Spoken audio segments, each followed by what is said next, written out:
अस्सलाम वालेकुम नाजरीन, नूरानी खबरों में आपका खैर मकदम है। नाजरीन, आज हम आपको लेकर चल रहे हैं बगदाद शरीफ और जियारत करते हैं पीरों के पीर और दुनिया के तमाम वली अल्लाहों के इमाम गौसे पाक रहमतुल्लाह अलैह की दरगाह शरीफ की।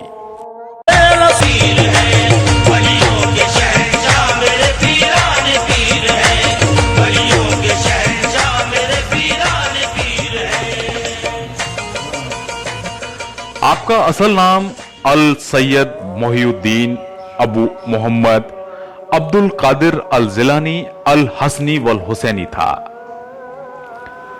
हजरत सल्लल्लाहु अलैहि वसल्लम से और अल जिलानी यानी उनकी पैदाइश की जगह जो जिलान है और बगदाद में आपकी रिहाइश और दफन का जिक्र करते हुए आपको अल हसनी वल हुसैनी कहा जाता है। आपका लक़ब मोहिउद्दीन था। आपकी पैदाइश 470 हिजरी में रमजान की पहली तारीख को जिलान तबरिस्तान पर्शिया में हुई। आपके वालिद अबू सालेह मूसा अल हसनी और वालिदा उम्मुल खैर फातिमा थीं। गौसे पाक ने कादरिया सूफी परंपरा की शुरुआत की। गौसे पाक रहमतुल्लाह अलैह की शुरुआती तालीम पैदाइशी शहर जिलान में हुई। उसके बाद 1095 ईस्वी में आप बगदाद शरीफ में आ गए। उस वक्त आप 18 साल के थे। रिवायतों में आता है कि आप पैदाइशी वली थे। आपकी पैदाइश के पहले ही आपकी वालिदा कुरान शरीफ पढ़ती थीं, जो आपको मां के पेट में ही याद हो गई थी। आपको हाफिज कुरान कहा जाता है। आपने अपनी पैदाइश के बाद ही रोजा रखना शुरू कर दिया था। आप सहरी और इफ्तार के वक्त ही मां का दूध पीते थे। जब तालीम हासिल करने को 5 साल की उम्र में मदरसा गए तो आपने हाफिज को मुंह जुबानी पूरी कुरान शरीफ सुना दी। रिवायतों में आता है कि मदरसे में फरिश्ते आपके बैठने के लिए जगह कराते थे और कहते थे, ये जगह वली अल्लाह के बैठने की है।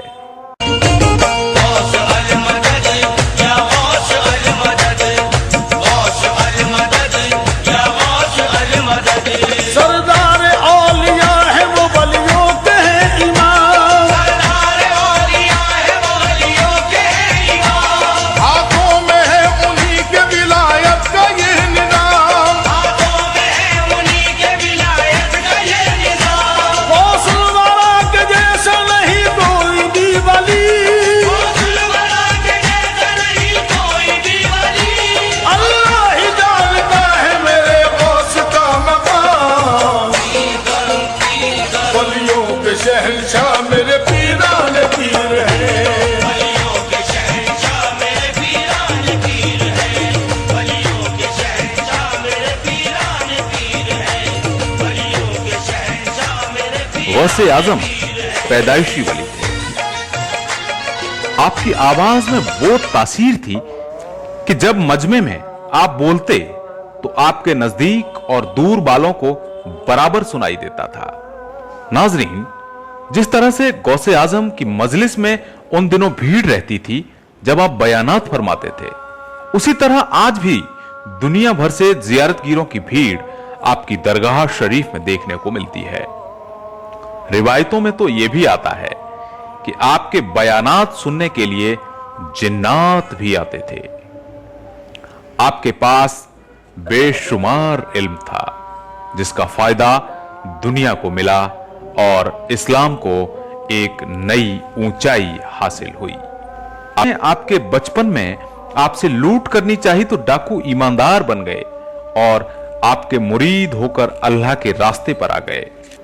आपके ऐसे ही हजारों वाक़ये और करामात हैं। आप बड़े पीर हैं। गौसे पाक रहमतुल्लाह अलैह हैं। अल्लाह ताला हमें और आपको गौसे पाक रहमतुल्लाह अलैह की दरगाह की जियारत नसीब अता फरमाए। आमीन। उम्मीद करते हैं